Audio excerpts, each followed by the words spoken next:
বিএনপির নির্বাচনী ইশতেহার শতভাগ বাস্তবায়ন করা গেলে টেকসই উন্নয়ন লক্ষ্যমাত্রা বা এসডিজিকেও ছাড়িয়ে যাওয়া সম্ভব, তবে কেবল ভাতা দিয়ে মানুষের জীবনমান উন্নয়ন করা যাবে না।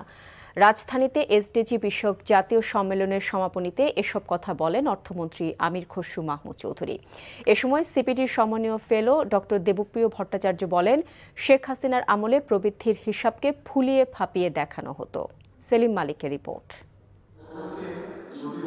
২০৩০ সালের মধ্যে জাতিসংঘ ঘোষিত এসডিজি বা টেকসই উন্নয়নে দারিদ্র্য বিমোচন, মানসম্মত শিক্ষা এবং স্বাস্থ্যসেবা নিশ্চিতকরণ সহ ১৭টি লক্ষ্য অর্জনে কতটুকু এগিয়েছে বাংলাদেশ?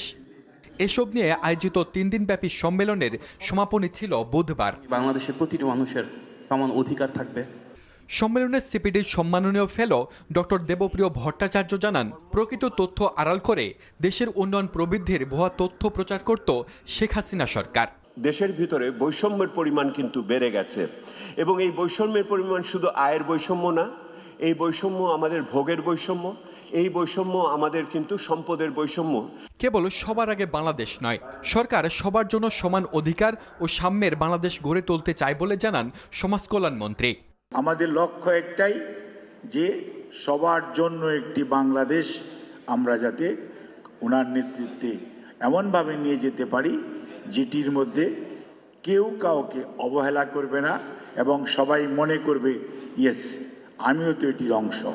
আর অর্থমন্ত্রী জানান, বিএনপি সরকারের ইশতেহারের লক্ষ্য এসডিজিকেও ছাড়িয়ে যাবে। আমি বলছি এসডিজিতে যা নাই বিএনপির ম্যানিফেস্টোতে তার থেকে বেশি আছে।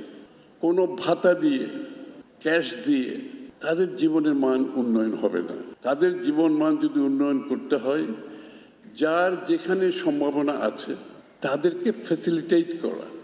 তথ্যের স্বচ্ছতা নিশ্চিত করে প্রবৃদ্ধির লক্ষ্য অর্জন করাই সরকারের মূল লক্ষ্য বলেও জানান অর্থমন্ত্রী। তথ্য আমরা আবার পুনর্বার চেক করেছি, তারপরে এই যে নতুন ইনফ্লেশনের যে তথ্যটা দেওয়া হয়েছে সঠিকভাবে দেওয়া হয়েছে। সেলিম মালিক, এনটিভি নিউজ, ঢাকা।